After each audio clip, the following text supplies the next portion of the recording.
আজকে একটা নতুন রেসিপি নিয়ে তোমাদের কাছে চলে এসেছি। রেসিপিটা পুরো একদমই নতুন। হচ্ছে কি, পটল ভাজা, ঝাল, ঝোল, তরকারি সব রকম করে খেয়ে দেখেছো, কিন্তু এইভাবে বানিয়ে খেয়ে মনে হচ্ছে এখনও কেউ দেখোনি। তাই এইভাবে বানিয়ে খেয়ে দেখো, অতি সুস্বাদু হয়।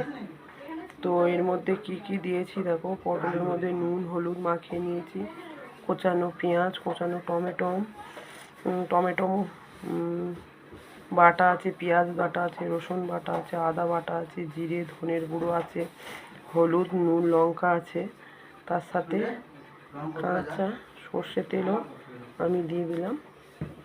তো এইভাবে মাখিয়ে নিয়ে করে খেয়ে দেখো বন্ধুরা, দারুণ টেস্টি হয় এইটা। এই দিয়েই পুরো এক থালা ভাত তোমাদের খাওয়া হয়ে যাবে।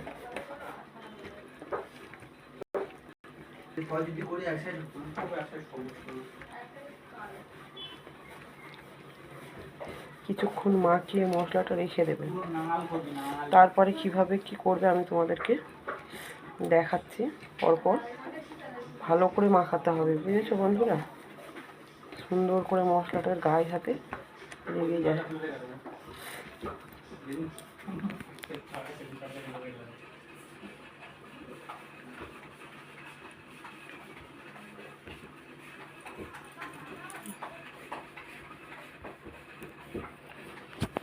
খুব অসুবিধা হচ্ছে হাতে।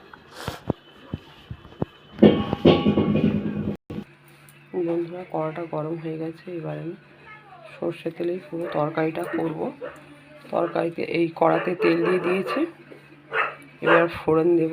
বন্ধুরা, শুকনো লঙ্কা ফোড়ন দিলাম, সাথে একটু পাঁচ ফোড়ন দিয়ে দিলাম, তেজপাতাও দিয়ে দিলাম। সুন্দর একটা গন্ধ বেরোচ্ছে ফোড়ন থেকে।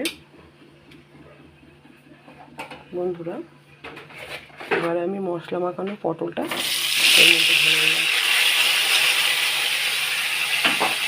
এবার এই পটলটা সুন্দর করে কষতে হবে, অনেকক্ষণ ধরে কষতে কষতেই তরকারিটা হয়ে যাবে। ঢাকা দিয়ে সুন্দর করে কষে তরকারিটা কষতে কেমন তেল ছেড়ে দিয়েছে দেখতে পাচ্ছ বন্ধুরা? একদম তেল ছেড়ে দিয়েছে। এরকমই থাকবে তরকারিটা। পটলগুলো আমার সিদ্ধ হয়ে গেছে। আর একটু গ্যাস কমিয়ে দিতে হবে, মানে লোতে দিতে হবে। দিয়ে নাড়াচাড়া করতে এই দেখো, দেখতে পাচ্ছ বন্ধুরা, পটল আমার সিদ্ধ হয়ে গেছে।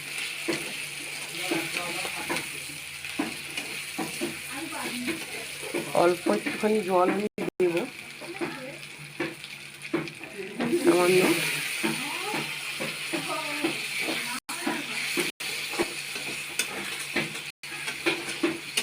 আর একটু ঢাকিয়ে দেবো। বন্ধুরা, এবার ঢাকাটা আমি খুলি।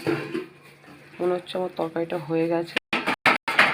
দেখতে পাচ্ছ কত সুন্দর কালার এসছে।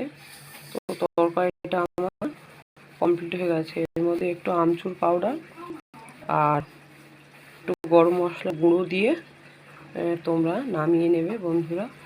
অসাধারণ টেস্টি তরকারিটা। এই দিয়েই সব ভাত খাওয়া হয়ে যাবে, আর কিছুই লাগবে না, মাছ মাংস কিচ্ছু লাগবে না। তো এইভাবে একবার বানিয়ে খেয়ে দেখো। ভালো লাগলে লাইক শেয়ার কমেন্ট করো বন্ধুরা। আর চ্যানেলটা নতুন হয়ে থাকলে একটু সাবস্ক্রাইবার করে নেবেন। তো এই অবধি ভিডিওটা শেষ করলাম।